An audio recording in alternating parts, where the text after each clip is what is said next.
Salut à tous, et bienvenue dans cette vidéo consacrée à l'histoire réelle de Ruby, ou plutôt de la femme qui lui a donné vie à l'écran. Avant de commencer, pensez à aimer la vidéo et à vous abonner si ce n'est pas encore fait. Restez bien jusqu'à la fin, parce que la vraie vie derrière ce personnage est encore plus surprenante que ce que vous avez vu dans la série. Bárbara Mori Ochoa est née le 2 février 1978 à Montevideo, en Uruguay, dans une famille modeste marquée par les séparations et les déménagements. Son père, Carlos Mori, est uruguayen d'ascendance japonaise, et sa mère, Rosario Ochoa, est d'origine libano-mexicaine, ce qui lui donne un héritage multiculturel très fort, entre Amérique latine, racines japonaises et influences mexicaines. Très jeune, elle vit la séparation de ses parents, déménage entre l'Uruguay et le Mexique, et s'installe finalement à Mexico, où elle grandit avec une enfance émotionnellement instable, marquée par des tensions familiales et des difficultés économiques, ce qui lui donnera plus tard une grande sensibilité et une forme de résilience qui la rapproche du côté combatif de Ruby, mais sans son aspect destructeur. À l'adolescence, Bárbara Mori commence à travailler très tôt, d'abord comme serveuse, puis dans le mannequinat, après avoir été repérée à l'âge d'environ 14 ans dans un restaurant où elle travaillait. Elle pose pour des marques, défile et fait des publicités, ce qui lui permet de découvrir l'univers du divertissement et de gagner son indépendance financière. Elle étudie ensuite l'art dramatique au CEA, Centro de Educación Artística, de Televisa, puis dans d'autres écoles d'acteurs, ce qui lui donne une vraie base technique pour le métier. Contrairement à Ruby Pérez, qui utilise uniquement sa beauté comme arme sociale, Bárbara combine charme, travail et formation sérieuse. Elle ne construit pas sa carrière sur la manipulation d'hommes riches, mais sur des castings, des rôles progressifs et une discipline de travail qui l'installe peu à peu dans le milieu de la télévision mexicaine. Sa carrière démarre véritablement en 1997 avec la telenovela Al Norte del Corazón, où elle tient un de ses premiers rôles importants à la télévision mexicaine. Elle enchaîne ensuite avec plusieurs productions comme Mirada de Mujer, 1997, Azul Tequila, 1998, Me Muro por ti, 1999, et surtout Amor Descarado, 2003, qui commence déjà à attirer l'attention du public. Chaque projet lui donne plus de visibilité, et elle passe progressivement de rôles de jeune première à des personnages plus complexes. À la différence de Ruby, qui saute des étapes par la manipulation, Bárbara gravit les échelons de manière progressive, en acceptant des rôles variés, parfois secondaires, avant d'accéder à un statut de star. Cette construction de carrière lente et solide est l'un des premiers grands contrastes avec le personnage de Ruby. En 2004, elle obtient le rôle qui va changer sa vie et sa carrière. Jeune femme d'origine modeste, obsédée par la richesse et le luxe, prête à trahir, manipuler et détruire quiconque se mettra sur son chemin. Le succès est immense. Bárbara Mori y interprète une anti-héroïne charismatique, froide et calculatrice, tout en montrant une vulnérabilité profonde dans certaines scènes. Ce rôle lui donne une reconnaissance internationale et un statut d'icône dans le monde des telenovelas.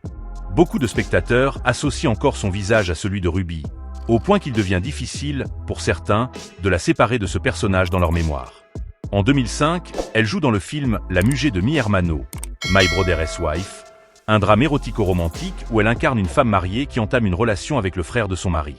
Par la suite, elle multiplie les participations au cinéma, Pretendiendo, 2006, Violenchlo, 2008, Cosa Insignificante, Insignificant Things, 2008 aussi.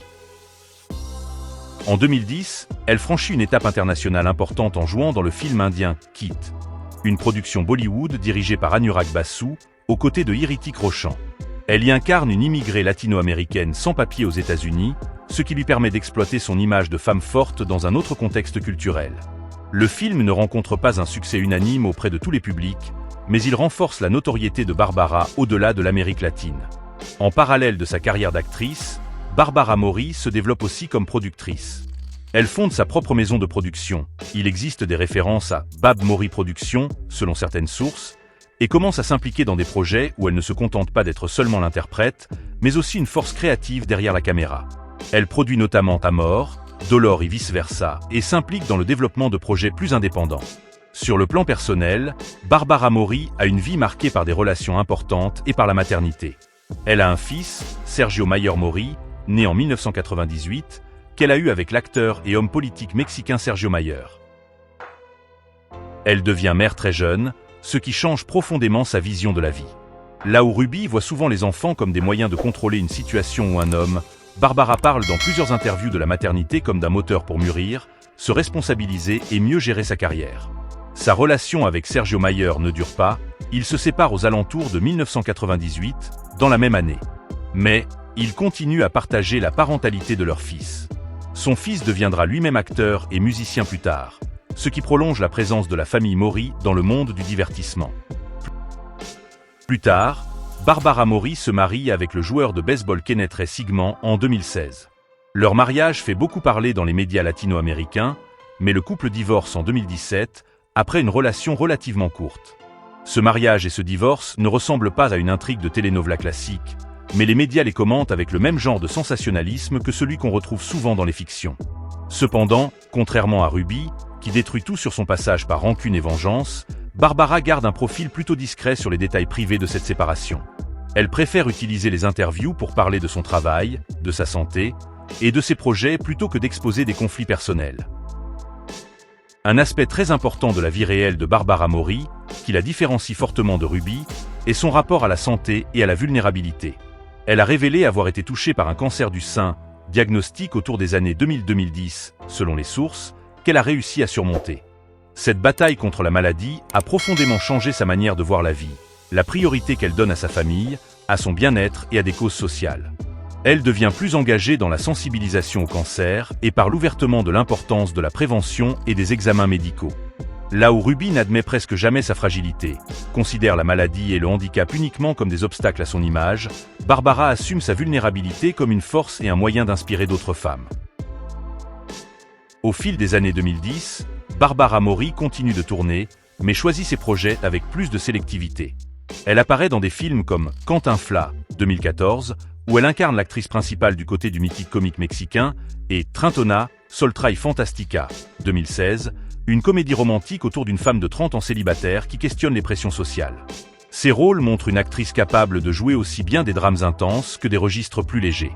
Sur le plan de l'image publique, beaucoup de médias ont voulu coller à Barbara Maury l'étiquette de « femme fatale » à cause de Ruby, mais elle a progressivement cassé ce stéréotype en abordant des rôles plus nuancés. Elle parle dans plusieurs interviews de son refus de se laisser enfermer dans un seul type de personnage. Elle insiste sur le fait que Ruby est une fiction, un rôle, et que dans la vie, elle ne partage ni sa cruauté, ni ses manipulations. En réalité, Barbara se rapproche davantage d'un profil de femme indépendante, marquée par une enfance difficile, qui a dû se débrouiller seule, mais qui choisit la voie du travail, de la créativité et de la résilience plutôt que celle du calcul et de la destruction. La confusion entre l'actrice et le personnage est un thème récurrent, mais la comparaison détaillée montre qu'elles ont plus de différences que de points communs. En 2025, Barbara Maury a plus de 25 ans de carrière derrière elle.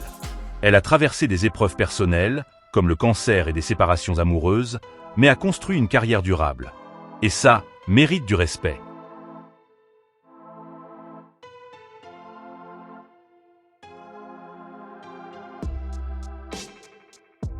Merci d'avoir regardé jusqu'au bout. Maintenant, dites-moi en commentaire ce que vous pensez vraiment de Ruby dans la vraie vie. Que est-ce qui vous a le plus surpris dans son parcours? Est-ce que vous trouvez qu'elle ressemble un peu à son personnage, ou au contraire qu'elle en est totalement l'opposé? Quelle partie de sa vie vous a le plus marqué, et qu'aimeriez-vous voir dans la prochaine vidéo?